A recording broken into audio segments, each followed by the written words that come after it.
Welcome to today's video, Isaiah 41 verse 17 explained.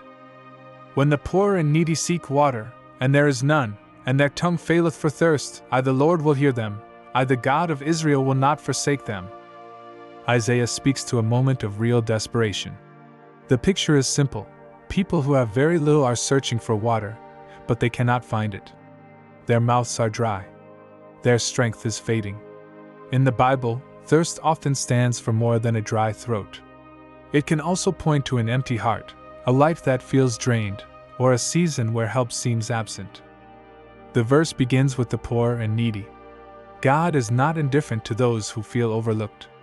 He notices the ones who are weak, the ones who have run out of options, the ones who are at the end of their own strength.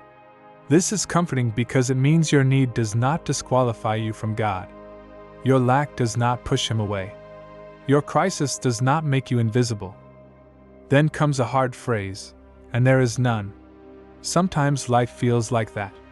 You look for relief, for answers, for a way forward, and it seems like nothing is there. You pray, and you do not see change right away. You work, and the problem stays. You reach out, and the support is thin. The verse does not deny that experience. It names it. But the turning point is the promise from God Himself. I the Lord will hear them. To hear in Scripture is not only to notice sound. It carries the idea of attention and response. God is saying He will listen with purpose. He will take their needs seriously. He will not treat their cry as noise in the background. Next, God identifies Himself as the God of Israel. That is covenant language. It reminds the listener that God has a history of faithfulness. He made promises. He acted in the past. He delivered, provided, and guided. So when He says He will hear, He is not making an empty offer. He is speaking as the one who keeps His word. Finally, the verse ends with a strong assurance, will not forsake them. Forsake means to abandon, to leave behind, to walk away when things get hard. God says He will not do that. The poor and needy may feel alone, but they are not abandoned. Even in a dry season, God remains present. So how do we live this out today? First, bring your need to God honestly. If you feel thirsty in your soul, tell Him.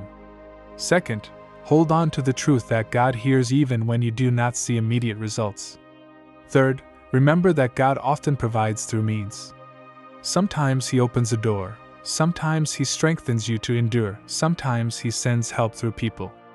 And if you are in a season of plenty, this verse also calls you to reflect God by caring for the poor and needy around you.